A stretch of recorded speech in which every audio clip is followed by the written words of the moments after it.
Imani Carter felt the eyes before she heard the boots. The plaza outside City Hall was still half asleep, washed in pale morning light, marble damp with dew. She adjusted the charts under her arm, laminated, color-coded, months of work pressed flat into something officials would skim and forget. Her heels echoed once, twice, too loud in the empty space. "Hold it." The voice cut clean through the quiet. She turned. A police officer stood near his cruiser, posture rigid, hand resting too casually near his radio. His gaze dropped to her charts, lingered, then slid back to her face as if measuring how much authority she was allowed to carry. "You can't set up here," he said. "Who are you assisting?" The word landed wrong. Heavy, intentional. Imani kept her expression neutral, the way she'd learned to do in rooms where power pretended not to see her. "I'm here for the budget review." He smiled, slow and knowing. "With those?" He nodded at the charts. "We've had problems with people wandering into restricted areas." A breeze lifted the corner of a page. She caught it before it fluttered free, her pulse thudding loud in her ears. "I'm authorized," she said. The officer stepped closer, close enough that she smelled coffee on his breath. His voice dropped. "Don't make this difficult." Around them, the city watched in silence, glass doors, security cameras, flags are moving in the still air. Imani felt a familiar pressure behind her ribs, the warning that this moment would decide the shape of her day. Then he said it, soft and sharp as a blade. "Step back. You're obstructing." Her phone vibrated once in her bag.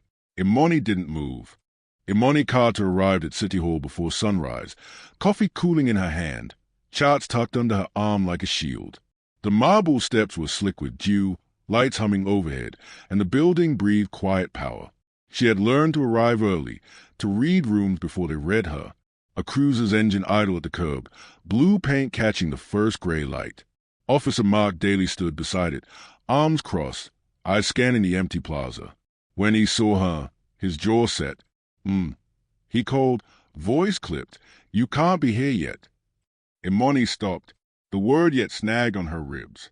"I'm expected," she said, keeping her tone level. "Budget Review Committee." Daly glanced at the charts. Laminated, color-coded, tabs neat as a promise. He smiled, thin. "Those look important," he said. "Who are you assisting?" The plaza seemed to tilt. A gull cried somewhere above. "I'm presenting," Imani said. Daly laughed, soft and dismissive. "Sure," he said. "Let's see some ID." She reached into a bag, pulse loud in her ears. She handed him her city-issued badge. He studied it, then the charts, then her.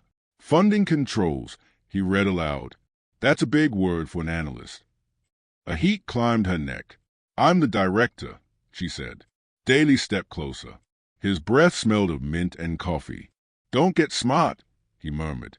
"This building runs on procedures." A janitor paused inside the glass doors, watching. Imani held Daly's gaze. "Then follow them," she said. He tapped the charts. "These need verification," he said. "We've had issues with fake credentials." Her phone buzzed once in her bag. She didn't look. "Step back," Daly ordered. "I won't," Imani said. The word felt dangerous. Silence spread, thick as oil. Daly reached for his radio. "Dispatch," he said. "I've got a situation." Imani saw it then, the choice tightening in his eyes, the ease with which he could turn her mourning into a delay. A memory flashed, her mother saying, "Choose your ground." Imani inhaled. "Call whoever you need," she said. "But don't touch me." Daly paused. The radio crackled. "So," a voice said, "what's the issue?" Daly looked at Imani. "She's obstructing," he said. Imani opened the charts. Paper whispered. Bars and numbers bloomed in color. "This is the capital allocation schedule," she said. "Delayed approvals freeze hospitals." Daly snorted. "Dramatic," he said. Footsteps approached. A counsel aide hurried across the plaza, phone pressed to her ear. She froze at the sight of them. "Officer," the aide said. "What's going on?" Daly straightened. "Routine check," he said. The aide looked at Imani. Recognition flickered. "Ms. Carter." Daly stiffened. "Yes, Imani said. The aide swallowed. They're waiting, she said. Daly's hand tightened on the radio. Waiting for what? For her, the aide said. She controls a funding release. A hush fell. Daly's smile collapsed. I need to verify. Enough. A new voice cut in. Councilman Reed stepped out of the doors, coat draped, eyes sharp. Officer, stand down. Daly flushed. Sir. Now, Reed said. Imani gathered her charts. Her hands shook. She met Daly's eyes. He looked away. Inside, the door slid closed. Outside, the radio kept talking. Inside the lobby, air cooled her skin. The echo of footsteps followed them. Reed walked beside her. You okay? He asked. I'm fine, Imani said, though her pulse disagreed. The aide hovered. I can file a report, she said. Imani shook her head. Later, she said. We start on time. They entered the conference room. Screens glowed. Chairs waited. Men and women turned, murmuring. Imani set the charts down. She felt eyes on her skin, measuring. Reed cleared his throat. Let's begin. As he spoke, numbers steadied her. Hospitals mapped across the city. Needs unmet. Promises deferred. Her phone vibrated. She ignored it. Outside, a siren wailed. She thought of Daly's radio, the word obstructing. It lingered. When questions came, she answered. When doubt surfaced, she met it. An hour later, applause rippled. Reed nodded. Approved, he said. Relief hit her knees. As they filed out, the aide whispered, I saw everything. Imani paused. So did others, she said. Through glass, she glimpsed Daly still outside, posture rigid. Their eyes met once. His held something like fear. Imani turned away. The elevator doors closed. Her phone buzzed again. A message preview lit the screen. State audit scheduled. Her stomach dropped. She exhaled. The day was only beginning. The elevator hummed downward. Reed watched her. That officer will be addressed. Imani nodded. I don't want apologies, she said. I want patterns changed. That takes time. So does damage, she replied. The doors opened. Reporters waited. Microphones rose. No comment yet, she said, stepping past them, heels steady. Behind, a voice murmured, She's trouble. Imani didn't look back. Outside, the sun climbed. Her reflection stayed from the glass. She straightened. Somewhere, a call connected. Funding waited. Power shifted. And the charts under her arm felt heavier than paper. She knew what came next. Meetings, memos, resistance. She also knew the cost would be counted quietly. Imani walked on. The city watched. The story had started. But the reckoning had not yet arrived. Not for her, nor for him, but for the system itself, breathing, waiting, exposed. Now the clock began to tick. The council chambers smelled of polished wood and old carpet, a scent that carried authority and indifference in equal measure. Imani Carter set her charts on the table, letting them fan open like a map of the city's arteries. Red zones, green zones, hospitals teetering on the edge of closure. Each number carried human weight, though few in the room would feel it beyond a line in a spreadsheet. Good morning, Ms. Carter, Councilman Reed said, voice steady. Please walk us through the allocations. Imani cleared her throat. Thank you, sir. I'll focus first on the most critical areas. Emergency response coverage, underserved neighborhoods, and pediatric care. Each number here represents actual patient load, projected need, and capacity thresholds. She tapped the charts.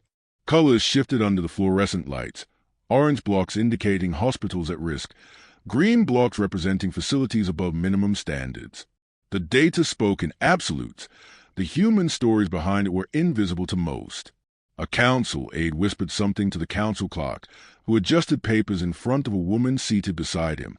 Ms. Carter, the aide interjected, can you clarify why the Northside Community Clinic isn't receiving the full allocation? Imani's pulse ticked up. The question was loaded, the tone dismissive, a subtle insinuation that she had mismanaged the funds. She kept her voice calm. The Northside Clinic is receiving phase funding due to construction timelines. The numbers here reflect both immediate need and operational capacity. If we release full funding prematurely, patient care could be disrupted. A murmur rippled through the room. One of the council members leaned back, eyebrows raised. "I see," he said. "So you're saying phase funding prevents disruption. Interesting phrasing." Imani's eyes didn't waver. "It's data-driven," she said, "and every delay is documented here." Daly's face flashed in her mind, his smug, intrusive gaze as he read her charts outside City Hall. The memory made her jaw tighten, but she pushed it down. She had charts, she had records, she had procedure, and for now, that was enough to defend herself. The meeting pressed on. Questions came in waves, each framed a concern but weighted with doubt. How do we verify your projections? Who signed off on the methodology? Have you considered alternative allocations? Each was a subtle challenge, an attempt to chip away at her authority. Imani answered them all, keeping her tone firm but measured, refusing to let frustration betray her. Minutes later, a quiet buzz went through the chamber. A staffer passed her a note. Daly had filed a report framing her as uncooperative during the Plaza incident. The word uncooperative glared at her from the page, absurd and infuriating in its misrepresentation. She folded it discreetly and placed it under her folder. It would wait until the proper channels. The council session drew toward the audit discussion. A representative from the State Finance Office cleared his throat. "We've been instructed to perform an unscheduled review of allocation procedures," he said, "beginning immediately." Imani's stomach sank. Unsurprising. Retaliation had a quiet, bureaucratic rhythm. She kept her face neutral, tapping her pen against the table in a measured rhythm. "We welcome oversight," she said. "Transparency benefits everyone." "Indeed," the representative replied, leafing through charts. "We will need access to all documentation, approval records, and meeting notes."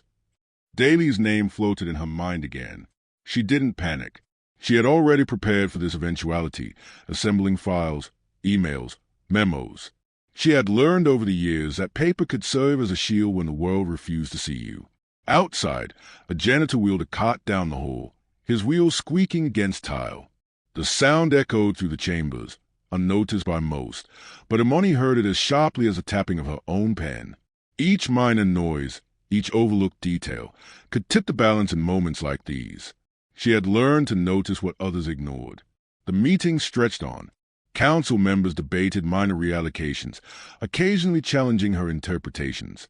Imani stayed calm, reciting data like a mantra. Every question was a potential trap, every misphrasing a charm for them to undermine her. She refused to stumble. Finally, Councilman Reed leaned forward, voice quiet but firm. "Ms. Carter, your methodology is sound. Your allocations are approved, pending the audit." Applause was polite but cautious. Relief surged through her, tempered by the knowledge that the audit would test her credibility in ways that politeness couldn't shield. Afterward, as the room cleared, a junior auditor lingered near the doorway, hesitating before speaking. "Ms. Carter," he said quietly, "some of the contractors affected by these allocations, they don't take kindly to delays." Imani nodded, understanding the subtext. "I'm aware," she said. "Thank you for the warning." He hesitated, unsure if he should add more. She gave a small, tight smile. "Just do your job," she said, "like I do mine." The chambers emptied. Sunlight fell in sharp beams through the high windows. Papers rustled in the breeze of the air conditioning. Her charts, her shields, lay spread before her. Each page carried weight, data, decisions, human impact.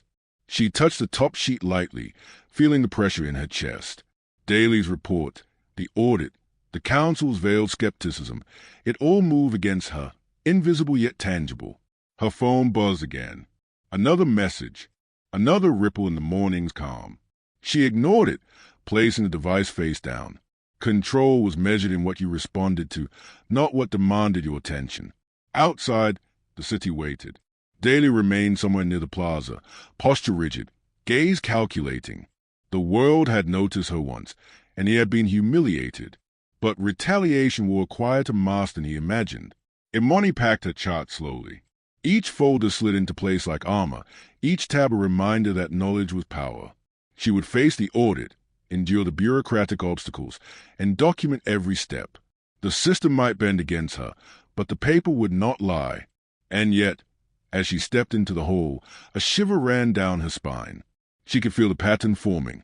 Procedures weaponized, authority misapplied, power hidden in plain sight. This was no longer about approval. It was about survival.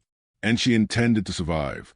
Imani arrived at the finance office the next morning with a folder stacked neatly in her arms, the edges crisp, every chart meticulously tabbed.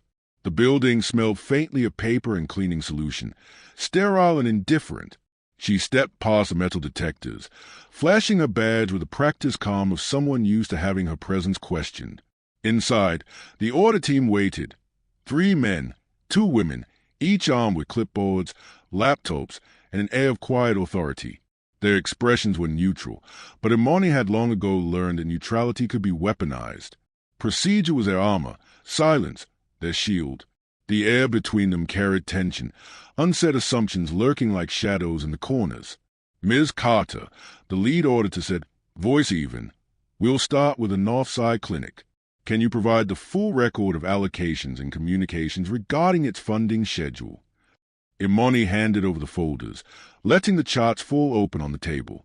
All emails, approvals, and supporting documentation are included. Every decision is time-stamped and verified. One auditor raised an eyebrow. "We'll need digital copies as well." Imani nodded, eyes steady. "Already uploaded to the secure server. Access credentials are included." Daly's face flickered in her memory, the way he had tried to undermine her authority outside City Hall. She shook it off. He wasn't here. Yet, bureaucracy moved in subtle currents, and she could feel the ripple of his influence already.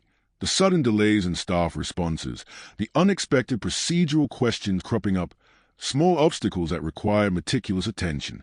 "Ms. Carter," another auditor asked, flipping through a document, "were any alternative allocations considered for these hospitals?" "Yes," Imani said, tapping a chart. Each proposal was evaluated against patient need, operational capacity, and projected funding cycles. Alternatives are documented in the supporting materials. They nodded, jotting notes, their pens scratching against paper like distant drumbeats.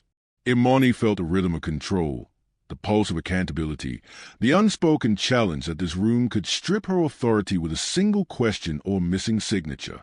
During a break, she stepped into the hallway. Phones buzzed, elevators hummed. A security guard walked past, glancing at her ID. A junior staff approached nervously. "Ms. Carter," he whispered, "I wanted to mention some of the contractors involved in your allocations. They've been calling the office, asking questions, expressing concerns. They're not happy." Imani's pulse quickened, but she maintained a neutral expression. "I expected resistance," she said. "Thank you for letting me know." He hesitated, then nodded, retreating into the corridor. She turned back to the audit room, bracing herself for the subtle onslaught. Procedure had many faces: delayed emails, missing files, sudden requests for duplicative documentation. Each one a test, a microaggression disguised as diligence. She had faced this before. Protocol could be as punitive as confrontation. Daly's presence was felt indirectly. Rumors of the Plaza incident had traveled quietly.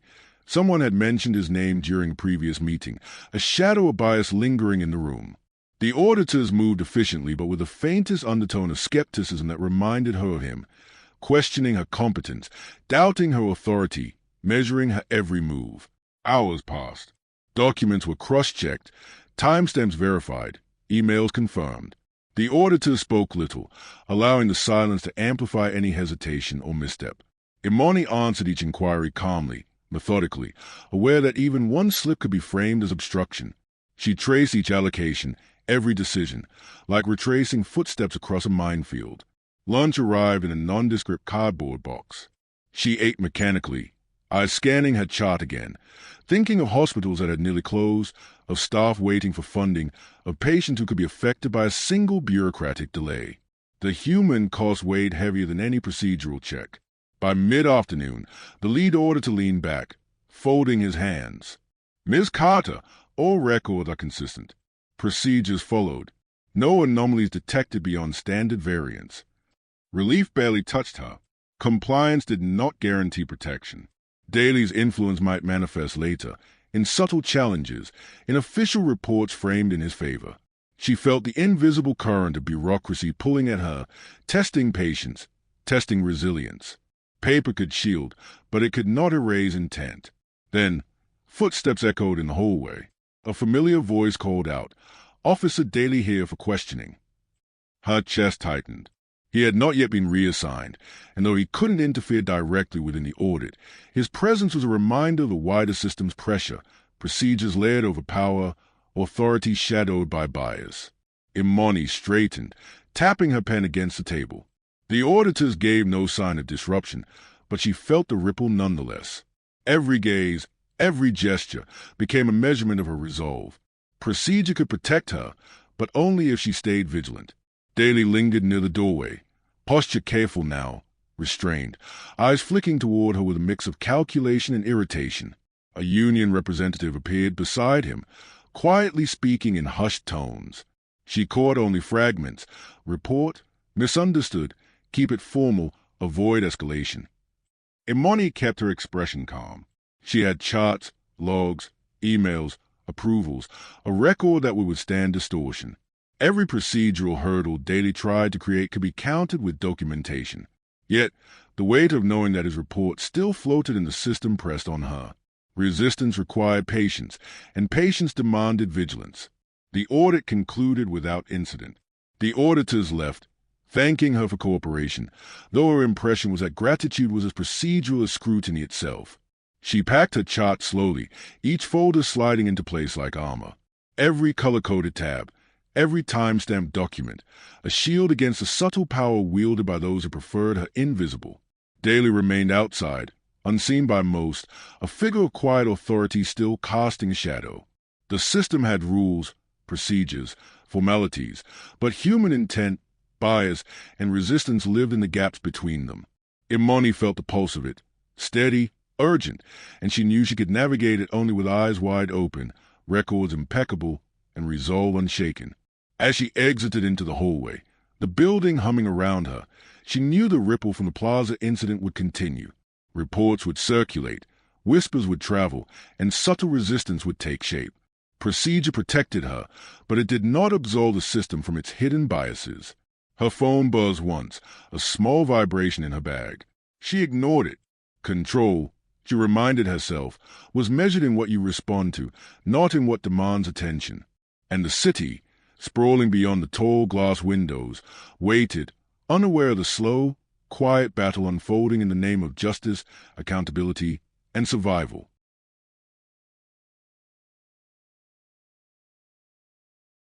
Imani stepped off the elevator and into the lobby, the air cool with recycled conditioning. The marble floors reflected the harsh fluorescent lights, a silent courtroom of authority that had watched her for months. The audit had concluded, but the aftershocks had just begun. She felt the weight of unseen eyes, of systems shifting quietly around her. Her phone buzzed again, a text from an unfamiliar number. "Your story deserves light. Call me." She hesitated, then dialed. A voice answered, warm and measured. "Ms. Carter? I'm Lauren King, journalist with the City Tribune. I understand you recently had an incident with Officer Daly outside City Hall." Imani's hand tightened around the phone. She had weighed the risks of speaking publicly. Daly's report was already in circulation, subtle but effective. "Yes," she said. "I'm aware of the reports. What's your interest?" "Patterns," Lauren said. "I've been tracking several complaints against him and other officers in the civic building. There are consistencies. It's systemic, not personal. I'd like to verify details with you, with your documentation." Imani paused. She thought of the hospitals, the funding schedules, the lives hanging in balance. Speaking publicly might accelerate change, or it might compromise weeks of careful work. Yet silence carried its own cost. She exhaled slowly. "I can share records," she said. "Data, not personal attacks. Everything documented." Lauren agreed to meet later. Imani hung up, mine already shifting gears. She moved through the corridors, passing other city employees, their expression polite but cautious. Whispers followed her step, the invisible weight of perception and bias pressing quietly. Her thoughts drifted back to Daly. The plaza encounter replayed in fragments, his eyes scanning her charts, the way he had implied obstruction, the subtle violence behind words framed as procedure. The report he filed now existed in multiple systems: HR, internal affairs, even union channels. One misstep, one misreading of procedure, could amplify into a bureaucratic cascade. In her office, Imani began compiling the documentation. Emails, meeting notes, timestamps, chart revisions. Every record was a thread in the web of truth, every timestamp a shield against misrepresentation. She thought of her team, busy in clinics across the city, unaware of the quiet storm swirling in government offices, dependent on her vigilance. A knock at the door pulled her back. It was her mother, Angela Carter, visiting unexpectedly. Her eyes were sharp, assessing, understanding the undercurrent before Imani spoke. "They are watching," Angela said softly. "Always. And sometimes it's worse when you follow all the rules. Then they claim you bend them." Imani leaned back, letting the truth of her mother's words sink in. "It's exhausting," she admitted, "to be right, but still treated like a problem." Angela shook her head. "You've learned to survive in their rooms. But survival isn't enough. Change requires more than compliance." Imani absorbed that, letting the tension of the morning, the week, the plaza incident fold into resolve. She had records. She had procedures. Now she had an opportunity to make them count. The journalist's call returned. Lauren arrived mid-afternoon, notebooks in hand. Their conversation was careful, structured, almost clinical in its precision. Imani provided timelines, documented interactions, emails, internal memos. Every piece of evidence was corroborated by procedure. Lauren's eyes narrowed over a spreadsheet. "So, Officer Daly's report contradicts all of this?" Imani nodded. "He filed it as if I refused cooperation, yet every request was met, every procedure followed." Lauren frowned. "And this isn't the first complaint." "No," Imani said. "Patterns, minor incidents, coded language, obstruction framed as neutrality. It's systemic, but subtle. That's the danger." They spoke for over an hour. The dialogue revealed the complexity of institutionalized bias, how systems protect those in power, how procedure can be weaponized, and how documentation alone can both shield and expose. Imani realized that she was building not just a defense, but a record of accountability. Later, she walked through the city streets to clear her head. The sun hung low, painting the skyline gold. Cars hummed, pedestrians scuttled, the city moving as if unaware of the battles in its offices. She imagined Daly now, retraining, reporting, maintaining the illusion of authority. She felt a mixture of frustration and grim amusement. The system had rules, but people bent them all the time. Imani paused at a crosswalk. A mother with 2 children passed, bags in hand. The familiar ache rose, the lives affected by delayed funding, clinics understaffed, patients denied care. Her work wasn't abstract. The numbers represented real people, and every delay carried a cost. She checked her phone. Another message. "You have more eyes watching than you know. Patterns are coming to light." She didn't reply. She didn't need to. The record would speak louder than any text message. By the time she returned home, dusk had settled. Her apartment was quiet, the city lights flickering beyond the window. She laid out her charts again, reviewing every allocation, every timestamp, every correspondence. Resistance required precision, vigilance, and endurance. Every document was a thread holding back chaos, every record a silent protest against power misapplied. She thought of Daly. His authority outside City Hall had already been challenged in the plaza. Now, quietly, systematically, she was building a broader exposure, not personal vengeance, but accountability. It was methodical, controlled, and deliberate, and she would not stop until the pattern was visible. Not for herself, not for recognition, but for those whose lives depended on the integrity of the system. The city hummed outside. The night was deepening. Somewhere, Daly prepared his next move. Imani smiled faintly. Let him. Procedure, records, truth. They were stronger than him, stronger than his fear, and she would make sure the city saw it. The weeks that followed blurred into a rhythm of quiet tension. Imani Carter moved through meetings, phone calls, and reports like a tightrope walker, every step measured, every word calculated. Hospitals called, clinic administrators worried. Patients' lives hung in balance, and the subtle pushback from officials and contractors never stopped. A voicemail from a Northside Community Clinic brought the weight of reality crashing back. "Ms. Carter, we may have to close early next week," the director said, voice strained. "Staffing shortages. Funding delays." Imani exhaled slowly, pressing the phone to her chest. The bureaucratic grind, the audits, the procedural reviews, the veiled resistance was no longer abstract. Each delay had consequences, each hesitation a tangible cost. Silence, as the city's machinery moved at its own pace, was dangerous. She stepped into the council office, folders tucked under her arm. Councilman Reed looked up from a pile of paperwork, his expression guarded. "Ms. Carter," he said, voice even, "we've received inquiries about the Plaza incident. Officer Daly has filed a follow-up. Procedurally, it's ambiguous." "Ambiguous," she repeated, brow furrowed. "He reported I obstructed him, despite clear documentation and witness acknowledgement." Reed shifted in his chair. "Yes, I understand your frustration, but these reports are internal. They move slowly, and discretion is advised." Imani's jaw tightened. "Discretion is fine for you, councilman, but for clinics at risk, slow can mean the difference between care and closure." He didn't reply. He merely nodded, leaving the words suspended. The silence itself spoke volumes, the institution protecting its own, while real damage occurred elsewhere. Her assistant, Tanya, appeared with a tablet. "Ms. Carter, the pediatric wing in Eastwood is requesting immediate funds. They'll run out in 2 days without approval." Imani opened her folder, flipping through allocations, approvals, and timestamps. "We'll expedite," she said. "Document every step. Every decision must be traceable. I don't want them blaming me for delays they can't measure." Tanya hesitated. "Do you want me to draft a statement for the press if closures happen?" Imani shook her head. "Not yet. Let's focus on fixing the problem first. Public perception can follow." Yet the city had eyes everywhere. She felt it. Whispers in the hallways, emails left unanswered, requests for clarification repeated unnecessarily. Daly's shadow lingered quietly, like an undercurrent in a river.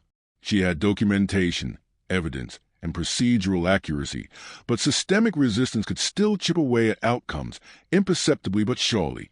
Later, she met with Lauren King, the journalist. Their conversation was meticulous, recorded with care. Lauren asked about the impact on clinics, the delays, the subtle bureaucratic blocks. Imani spoke, measured and firm. "The issue isn't a single officer or a single report. It's the pattern. Delays appear procedural. Obstruction is framed as neutrality. People assume compliance is standard, yet the stakes are real: lives, services, communities." Lauren nodded. "And yet you've documented everything." "Yes," Imani said. "Records our leverage. Truth, procedure, accountability. That's how systemic bias can be exposed without descending into personal attacks." In the evening, she returned to the Northside Clinic. The waiting room smelled faintly of disinfectant, children's coughs echoing softly. Nurses and staff moved with quiet fatigue. Funding delays had forced schedules to stretch, staff to double shifts. Imani apologized, not personally, but in practice, by finalizing allocations and approving immediate transfers. One nurse looked up. "We were starting to think we'd be closed by Monday," she said. Imani smiled faintly. "Not while I'm aware," she said. It was a small victory, yet it came with exhaustion she couldn't fully shake. The cost of silence was visible here, in furrowed brows and exhausted hands. Back at home, she reviewed reports and emails, compiling evidence for internal affairs and the upcoming state audit. Every record reinforced a position, yet she knew the personal cost was mounting. Stress, sleepless nights, the persistent knowledge that one misstep could give Daly or others leverage. Her mother visited again. Angela watched her carefully, eyes scanning the stacks of papers and folders, the phone buzzing with notifications. "You're carrying too much alone," she said softly. Imani shook her head. "I have to.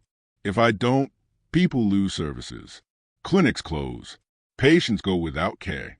And the system, it doesn't pause for fairness." Angela didn't reply. She simply sat, letting Imani shoulder the weight while acknowledging it. Silence sometimes carried more truth than words. The next day, a press clipping appeared online, summarizing the initial incident at City Hall. Daly's report was presented as factual. His version of obstruction framed her actions ambiguously. Online reactions varied, some critical, some supportive, but the narrative was already seeded, shaping perception. Imani's phone vibrated with another message from Lauren. "Evidence is building. This is bigger than one incident." Imani exhaled. Resistance, she realized, was not about confrontation. It was about consistency, accuracy, and endurance. Procedure and record were shields. Her vigilance would determine whether systemic bias remained hidden or became exposed. And every delay, every pause, every subtle challenge reminded her, silence costs. People's lives were counting on her not staying silent. She leaned back, eyes on the ceiling, absorbing the faint hum of the city beyond her apartment window. The cost of fighting the system was personal, exhausting, and relentless, but necessary. Daly's influence lingered, invisible but persistent. The city moved, unaware of the battles in offices, hallways, and city corridors. But Imani was determined. The record would not lie. The pattern would be exposed, and every voice silenced by bureaucracy would, eventually, be heard, and she would make sure of it. The morning light slanted through Imani Carter's office windows, cutting across her charts like golden blades. The city below stayed, unaware of the quiet storm unfolding in its government corridors. Her phone buzzed relentlessly, emails from council aides, clinic directors, and Lauren King, the journalist. Each one a thread in a web that was beginning to tighten. Lauren arrived mid-morning, notebook in hand, her energy brisk. "Imani, the story is ready for publication," she said. "Your documentation, timelines, and evidence all line up. This isn't just one officer anymore. It's a systemic pattern." Imani nodded, weighing the implications. Exposure was powerful, but it was dangerous too. Daly's report had already seeded doubt, and the city bureaucracy would be keen to protect itself. She glanced at her charts. Hospitals dependent on her allocations, staff stretched thin, lives vulnerable. Every word of the article could ripple through those communities. "We'll focus on the facts," she said. "Data, records, timelines. No conjecture, no personal attacks. Just proof of procedural violations and obstruction." Lauren smiled faintly. "Exactly. The truth has teeth when it's documented." By noon, the Tribune published the article. The headline was precise: "City Auditor Documents Officer Misconduct and Systemic Obstruction. Patterns Emerge in Civic Offices." Screens flashed across the city, council offices, social media feeds, internal emails forwarding the link. Imani watched the city react. Comments varied. Some applauded, some criticized, some denied reality. But the evidence was irrefutable. Charts, logs, emails, timestamps. Daly's version of events crumbled quietly in plain sight. She returned to the council office to face immediate consequences. Council members whispered in corners. Staff avoided eye contact, and the junior auditors who had once warned her now lingered with subtle smiles. Authority was shifting, quietly but undeniably. Daly appeared outside her office, face pale, body tense. He tried to maintain composure, but his eyes betrayed anxiety. The union representative hovered, murmuring in low tones. Imani's pulse remained steady. She met his gaze once, then returned to her paperwork. Procedure, documentation, and truth were stronger than fear. Internal Affairs called a meeting. The room hummed with tension, auditors, HR officials, and senior council members all present. Imani laid out her documentation: the Plaza incident, Daly's false report, emails, and memos. Every interaction, time-stamped and verified. Every procedural misstep traced to its source. Daly shifted uncomfortably in his seat, defensive now. "I followed protocol," he said, voice strained. "My report was accurate." She. Imani cut him off. Calmly, firmly. Every request, every instruction, every procedure followed. Your report contradicts documented reality. A senior IA officer leaned forward, reviewing the evidence. Discrepancies noted. Officer Daly, there will be a formal review. Suspension pending further investigation. Daly's shoulders slumped slightly. Fear replaced arrogance. For the first time, the invisible shield of authority he had carried so casually outside City Hall faltered. News outlets picked up the story. Security camera footage from the plaza was reviewed. Daly's report unraveled under scrutiny. Interviews with bystanders confirmed Imani's account. The city began to reckon with the subtle, systemic bias he had exposed. Yet the exposure carried costs. Staff feared retaliation. Online responses ranged from support to vitriol. Imani faced quiet criticism from colleagues who preferred silence over truth. She felt the exhaustion pressing into her bones, the weight of responsibility she had carried alone for so long. In a rare quiet moment, she spoke with her mother. "It's happening," Angela said, voice soft but proud. "You forced the system to see itself." "Yes," Imani said, "but visibility doesn't erase harm. Some damage is already done. Some clinics nearly closed. Some trust was lost. Procedure caught him, but it didn't prevent the cost." Angela nodded. "You've done what you could. That counts. Change is slow, but it starts here." Imani's phone buzzed again. Lauren's message was succinct. "The story is national now. Officials scrambling. Internal affairs moving fast. He can't hide it."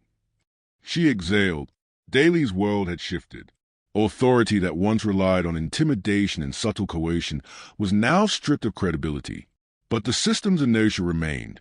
The ripple effect of her work would take months to solidify. She returned to her office, charts spread before her. Each colored tab, each time-stamped email, each log, a testament to the quiet power of persistence. She realized that exposure was not a single act, but a process built on vigilance, accuracy, and the refusal to remain silent. Footsteps approached outside her office. Daly passed, head low, authority gone but not yet entirely absent. The shadow lingered, reminder that power could be misused and, when exposed, that same power could be dismantled. Imani returned to her charts. Hospitals, patients, staff, all depended on more than exposure. They depended on consistency, resilience, and care. She allowed herself a brief moment of satisfaction. The system could no longer ignore what had happened. And somewhere beyond the glass walls of her office, the city shifted imperceptibly, the first cracks of accountability forming. Her phone buzzed one last time for the day. A clinic director confirming emergency funding had cleared. She smiled faintly, tapping the charts.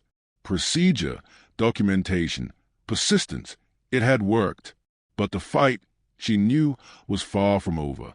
Internal Affairs called the formal hearing in a small, windowless conference room. The air was tense, humming with a quiet anticipation of consequence. Imani Carter entered with her charts tucked neatly under her arm. She had practiced her testimony, memorized her records, traced every timestamp and email, prepared for every possible question, but the weight of the moment still pressed on her chest. Daly arrived late, posture rigid, shoulders tight. His uniform looked crisp, but his expression betrayed unease. The union representative followed closely, whispering instructions, trying to mitigate the damage. For months, Daly had relied on procedure and authority as shields. Now, facing documented truth, those shields felt paper-thin. The IA officer presiding, a woman with sharp eyes and a calm demeanor, called the hearing to order. "Officer Daly, Ms. Carter, thank you for attending. This hearing will review your conduct during the incident on the plaza and subsequent reports." Imani stepped forward, placing her charts on the table.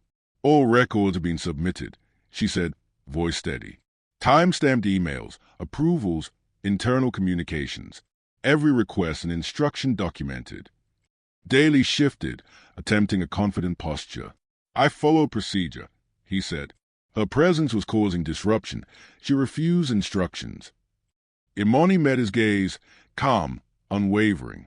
"Every step I took was in compliance with procedure. Your report contradicts verified documentation. Witnesses confirm my account. The incident was not obstruction, it was adherence to protocol. A murmur rippled through the room as the officer reviewed the submitted materials.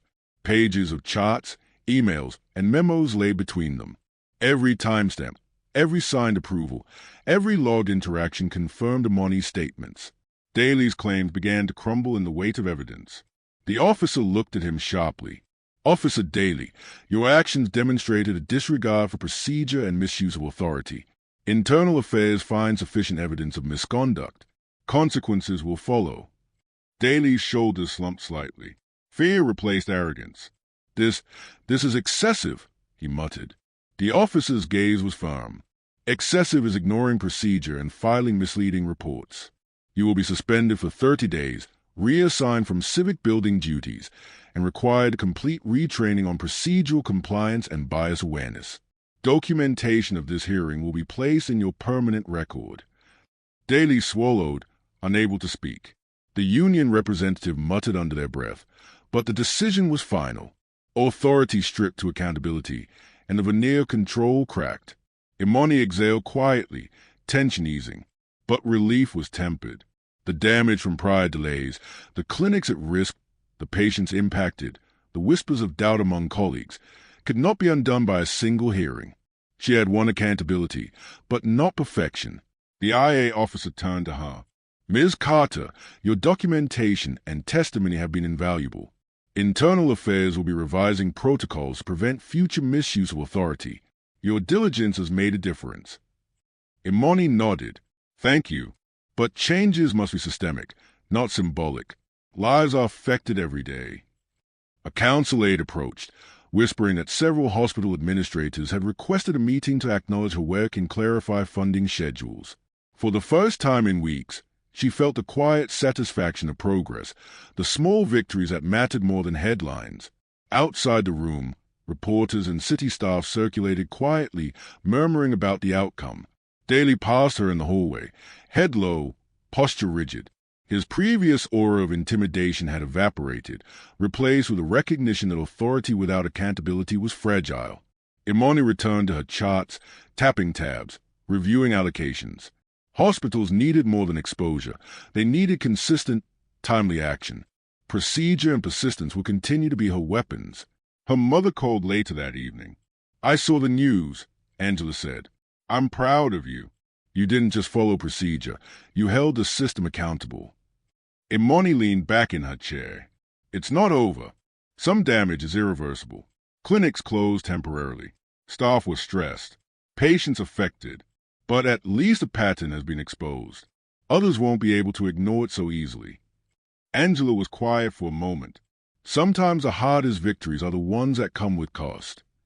"Yes," Imani said. She looked at her charts, her meticulous records. Each page represented work, lives, and persistence. The fight had been exhausting, and yet necessary. Every step had required precision, patience, and resilience. Later, she walked through the city streets, observing clinics, hospitals, and staff navigating daily life. Footsteps echoed, conversations hummed, patients moved between rooms. Progress was incremental, but visible. Her work had shifted the pattern of accountability. Back at home, she reflected on Daly's fall. The officer's suspension and reassignment were tangible consequences, but the real victory was procedural, exposing the misuse of authority and establishing record to prevent repetition. Authority, she realized, had limits when met with evidence and unwavering vigilance. The city was not perfect. Systems were imperfect. People flawed. But her meticulous records, consistent actions, and refusal to remain silent had produced change. Imani returned to her charts, reviewing allocation for the following quarter. She felt exhaustion, yes, but also resolve. The cost of fighting systemic bias had been steep, but the result was tangible: accountability, policy change, and procedural safeguards that might prevent future harm. She exhaled, letting the weight settle. Daly's authority had been dismantled, the system nudged toward transparency, and the lives of countless patients slightly more secure. The battle had been hard, the cost personal, but victory, measured in truth and procedural justice, had been owned. The city was quieter than usual that morning, soft sunlight reflecting off glass towers and asphalt streets. Imani Carter walked into City Hall with a folder under her arm and a calm resolve in her steps. The hearings, audits, and press coverage had settled, but she knew the work, real, meaningful, human work, was far from over. Accountability could expose wrongdoing, but it couldn't immediately repair what had been damaged. She stepped into the conference room where hospital administrators had gathered. The mood was tentative but hopeful. Each face reflected fatigue and relief, a mixture of exhaustion from weeks of uncertainty and gratitude for her persistence. "Good morning," Imani began, her voice steady. "I know the past weeks have been challenging. Funding delays, staffing shortages, uncertainty. You've all had to shoulder consequences beyond your control. My goal today is to ensure these issues are resolved and that moving forward, protocols will protect your teams and patients." Administrators nodded, murmuring affirmations. Imani spread the revised allocation charts on the table. Each number, each line, each projection had been double-checked, verified, and cross-referenced. Every decision she made now was anchored in transparency. A director from East would raise her hand. "Ms. Carter, thanks to your diligence, we're stabilizing. Staff morale is recovering. Patients are receiving consistent care again. We just want to make sure this doesn't happen again." Imani smiled faintly. "It won't," she said. "Not if procedures are followed and accountability is maintained. But it's a shared responsibility. Each of you, every team, every employee, procedure and vigilance must guide actions, even when no one is watching." Her phone buzzed quietly. A text from Lauren King read, "City officials acknowledging systemic issues. Daily suspension is official. Coverage shows widespread recognition." Imani didn't reply. She didn't need to. Action mattered more than acknowledgement. Recognition was fleeting. Change required continuity, persistence, and patience. After the meeting, she walked down the hallway past the offices she had frequented for weeks. Daly's absence was noticeable, his former space now occupied by a new officer. The shadow he had cast, intimidation wrapped in procedural authority, was gone. And yet, she knew shadows could return if systems weren't watched. Vigilance, she realized, was never-ending. At home, she reviewed her charts one last time before the weekend. Each hospital now had funding, staff schedules were stable, and patients had access to care. The city's system had been tested and found accountable, at least for now. She allowed herself a small, quiet satisfaction. Her mother called, voice warm on the line. "Imani, I read the coverage. You've made a difference. You exposed not just one person, but a system that allowed misconduct to persist. You've done what few could." "Yes," Imani admitted, "but progress has a cost. Clinics were stressed, staff overworked, patients affected. Exposure and accountability don't erase the hardship endured." Angela was quiet for a moment, then said, "What matters is that it won't happen the same way again. Change has a foundation now. You built it." Imani leaned back, reflecting on the months behind her, the plaza incident, the harassment, the audits, the reports, and finally, the exposure that forced accountability. She thought of Daly, his authority dismantled not through confrontation alone but through evidence, procedure, and persistence. She glanced at her charts one last time, the colored tabs reflecting weeks awake. Every patient, every staff member, every line of data was part of the story. Systemic bias could be challenged, procedural abuse exposed, but the emotional cost of those navigating these systems, the human toll, remained. She had endured it, and others had too. Her phone buzzed with a new email, a community organization requesting a meeting to discuss best practices and advocacy for clinics across the city. Imani smiled faintly. This was a ripple effect, the tangible, human outcome of exposure and accountability. As she stepped onto the balcony, the city stretched before her, roads humming with cars, hospital lights flickering in early evening, people moving through lives largely unaware of the battles that had occurred in offices above them. Daly's chapter was over in the civic building, but his presence had left lessons, visible in new procedures, awareness of systemic bias, and reinforced accountability. Imani knew the system wasn't perfect, that resistance would appear in new forms, but she had proven that truth, documentation, and unwavering diligence could bend it toward justice. The sun dipped lower, casting long shadows.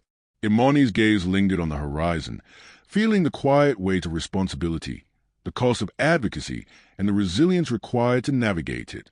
The fight was exhausting, painful, and unending, but worth every step. She exhaled, a mixture of fatigue and resolve settling into her shoulders. Procedure had won. Accountability had prevailed. And while scars remained, both on the system and herself, she had changed the trajectory of countless lives. The city continued its hum, indifferent yet transformed, subtly, by her perseverance.